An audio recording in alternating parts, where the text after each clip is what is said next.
It is a pleasure, as always, to usher in the warm welcomes of Dorothy Lamour, Donald Dixon, Robert Armbruster, and the Chase and Sandman Orchestra, and, of course, Edgar Bergen and Charlie McCarthy.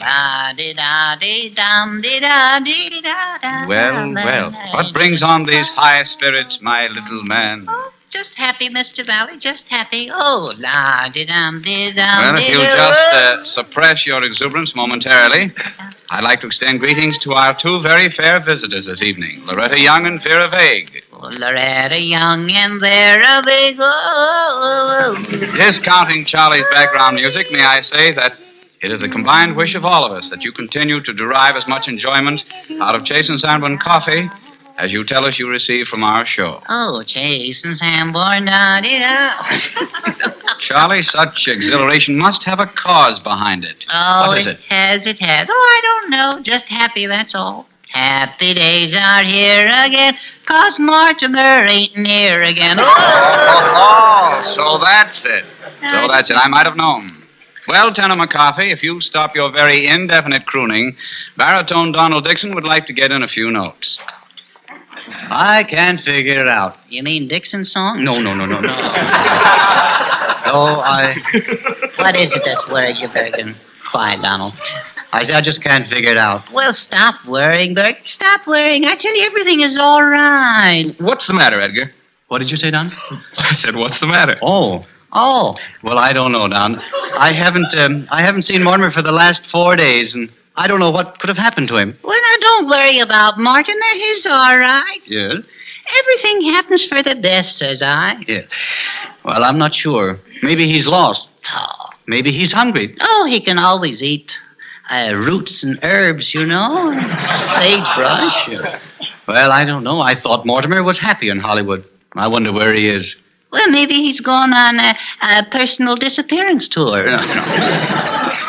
Charlie, I think you know more about this than you're ready to admit. Now, do you know where Mortimer is? What?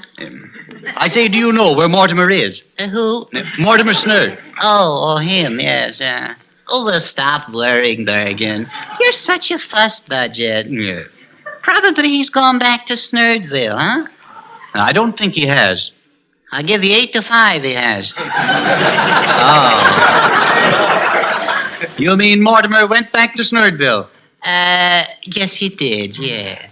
Mm-hmm. Was that his own idea? I say, was that his own idea? Yes, it was, yes. Are you sure? Well, I might have collaborated a little. A little? Maybe I'm being modest when I say a little. Yes. Yes, I think you are, Charlie. Now, I want a full report of this. Do you want the truth or my version? Well, I want the truth. Oh. Well, Mr. Bergen, you know, there comes a time of year when we get that holiday spirit. Around holidays, mostly. When you want to do people good. Yes. And my thoughts, they turned to Mortimer. So I done him good. Not good. Well, out with it. What did you do? Well, Mr. Bergen, Thanksgiving is a day when we want to be with our kinfolks, if we can. Yes. So I arranged it for Mortimer, see? Oh, then you sent Mortimer back to Snurdville. Well, that's the substance of it, yes. I see. But I can't understand why Mortimer didn't even stop to say goodbye to me. Well, he made up his mind rather suddenly. He left a note for you, though. Oh, he did? What does he say? I'll read it to you. It's right here. Let's see. Yes. Dear Mr. Bergen. Look how he spells dear. D-E-R-E. That's not right. No. Anybody knows it's D-E-E-R. Dear Mr. Bergen, thank you for everything. I am going home. See, that proves it right there. Yeah. Please be good to Charlie. See, be good to Charlie. Yes. Because he has been good to me. You don't appreciate him. He is so conscientious. What's the matter? Can't read my own handwriting here. Yeah.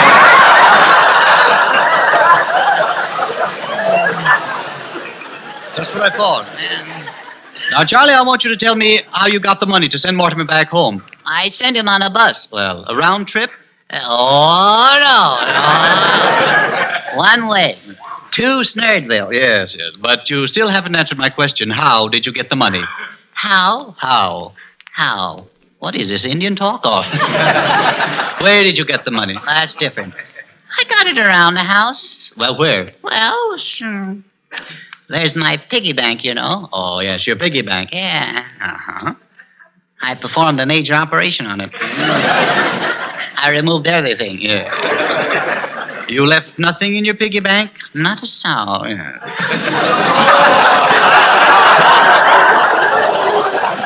I see. But I told you that money was to be saved, used only in case of emergency or sickness. Well, that's the way I used it. How? Well, to get rid of the headache. Oh, I see. How much did you have in your bank? $1.20. $1.20. Yeah. And 3 slugs. Can't even trust myself. Well, that wasn't enough fare to Snurdville, was it? No, it wasn't, no. Where did you get the rest? Oh, I just sort of scraped it up around the house. You know how one can scrape if one has to scrape? Yeah. Well, where did you get it? That's around the house. Charlie, you haven't sold anything from my house, have you? I say you haven't sold anything from my house, have you? Why, Mr. Bergen, how can you say such a thing? How can you jump at such conclusions? Well, I just suspected. Well, that's you. Always suspecting. Always suspecting. Shame. Shame. It's discouraging. It's disgusting.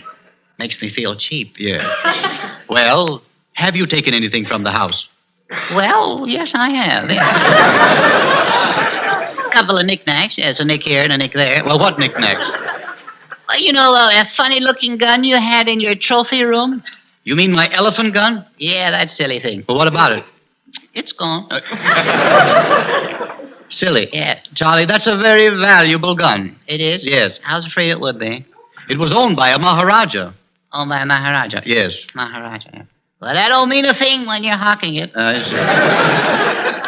So I don't have an elephant gun now. No. Oh, well, be sensible, Mr. Bergen. There hasn't been an elephant around our house in weeks. That's beside the point. Well, if one shows up, I'll redeem the gun.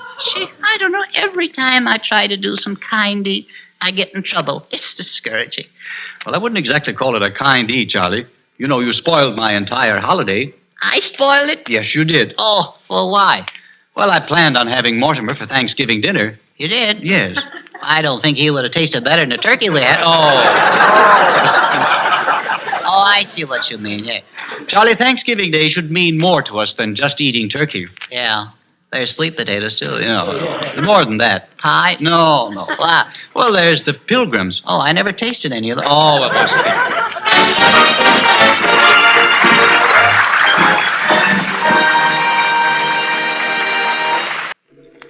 Woof, woof, woof.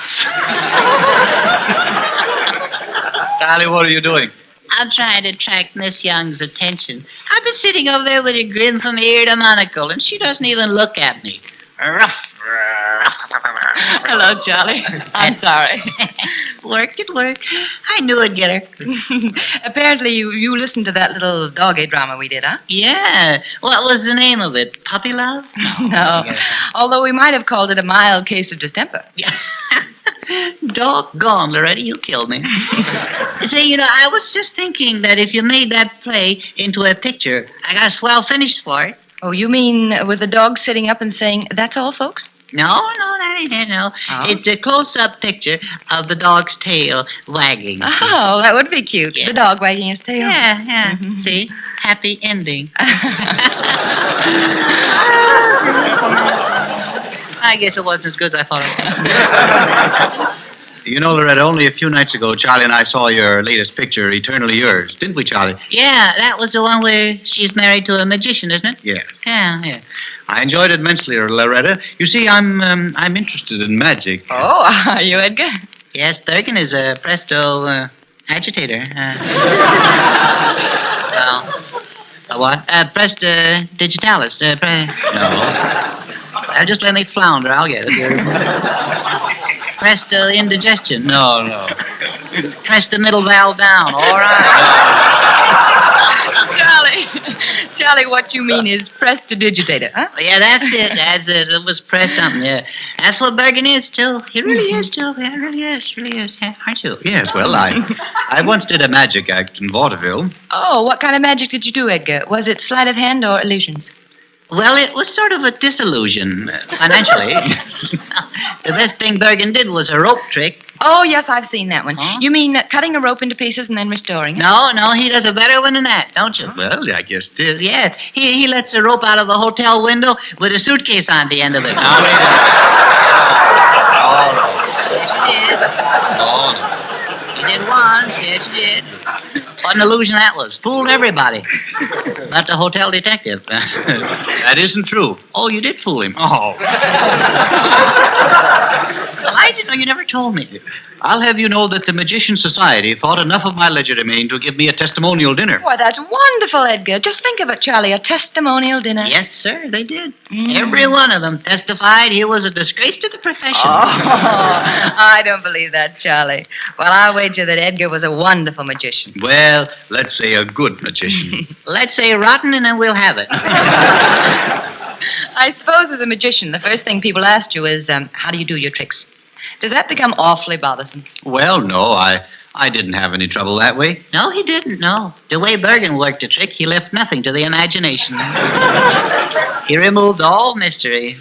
Nothing worked right. Say, Mr. Bergen, do you remember Irene? Oh, let's forget about her. Tell me about Irene, Charlie. Well, you see, I'd rather you wouldn't, Charlie. No, I gotta tell. I just got it. Well, go ahead. Just too good. It's one of those things, just won't keep anyway. Yes? Well, you see, Bergen once did an act with a girl assistant. Her name was Irene, see? Mm-hmm. And he was supposed to fire a gun and make the girl disappear from a cabinet, see? Yes? So, What happened? Well, I'm coming to it. All right. So, one day Bergen stood in the wrong place, see? Mm-hmm. And the gun went off and he disappeared. Oh, he did. Well, for heaven's sake. He was lost for 3 days. Nobody missed him. Oh, now, Charlie. Was the vanishing trick your most famous stunt on the stage, Edgar? No, I did one that I called the Floating Lady, which defied the laws of gravity. And good taste, I might say. The floating lady? My Edgar, that sounds intriguing. Tell me about it, will you? Well, in this effect, a girl remained suspended in midair with no visible means of support. No visible means of support? Well, she had a rich uncle in Kentucky, but... Will you please stop?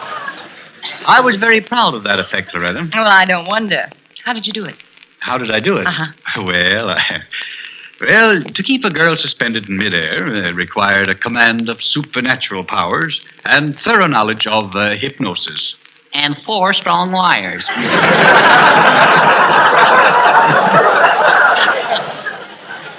after Irene had dinner. All right. That will do now, young man. Yes. Oh, Charlie, it isn't fair of you to belittle Edgar's talents like that. Why, I feel sure that he can do magic. And well. Thanks, Loretta. If somebody had a thimble here, I'd show you a simple little trick that's quite mystifying, too. A thimble? Mm. Well, what would you do with it? Well, first I punch a hole in the bottom of the thimble. Yes. And then I take a long strand of hair from my head. Stop. All right. That's a good trick right there. All right. Oh, Charlie, you certainly have a lot to say.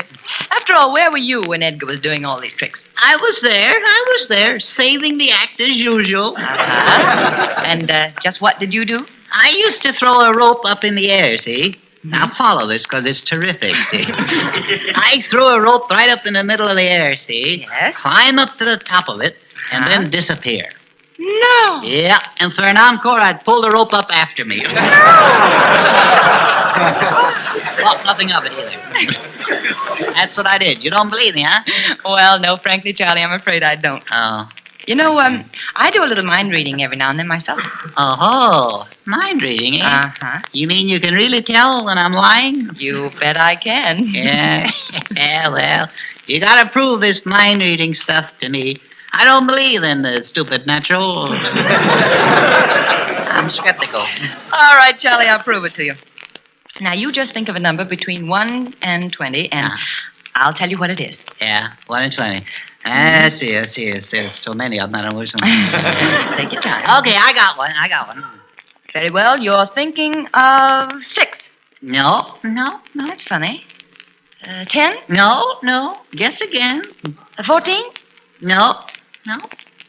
Try 12. All right, 12. No.